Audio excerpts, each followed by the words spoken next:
Welcome to the second part of the iPad 4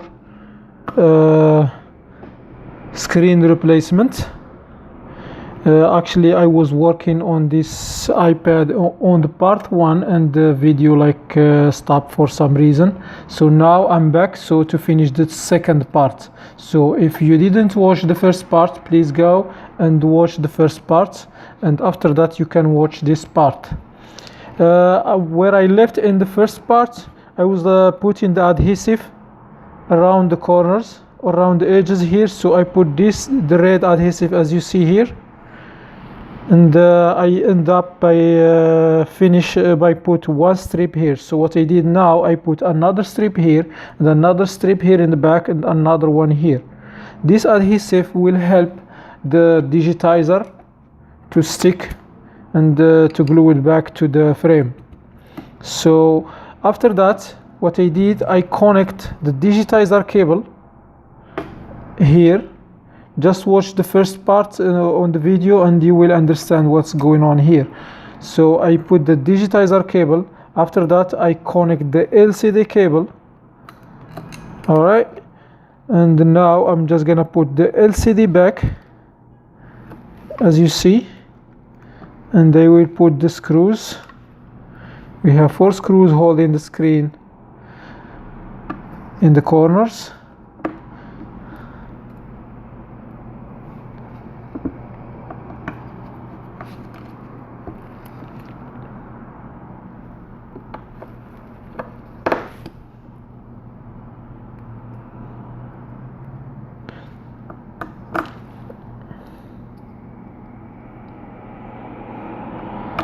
By the way, this is a detailed video about how to replace the screen on iPad 4, and you can use the same method to replace the screen, the digitizer on the iPad 2 and 3. The same thing, just the cables are not 100% similar. Alright, so once I put the screen back, the LCD back, I'm gonna connect this cable for the home button. I will connect it here.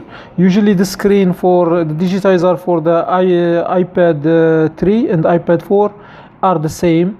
The only difference, this cable. iPad 4 has this cable and iPad 3 doesn't have it. So if you buy a digitizer without this cable, what you need to do, take this cable out from here and reconnect it. But before you reconnect it here, you need to take the home button, which is already here and which is compatible with the 3. So this home button has 2 screws holding it. So you open these 2 screws and you take this home button, you put it aside.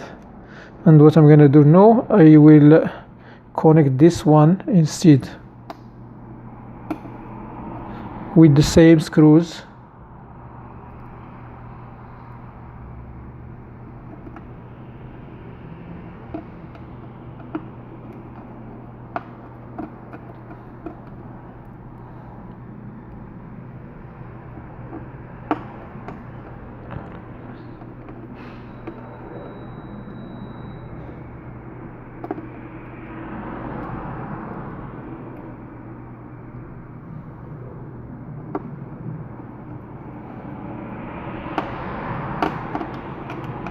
Sometimes if you are putting a screw and it's not fitting, just unscrew it and screw it back. And if the screw is not if you feel like the home button is still shaking, what you need to do, just tighten them very well till you feel like they are all the way in.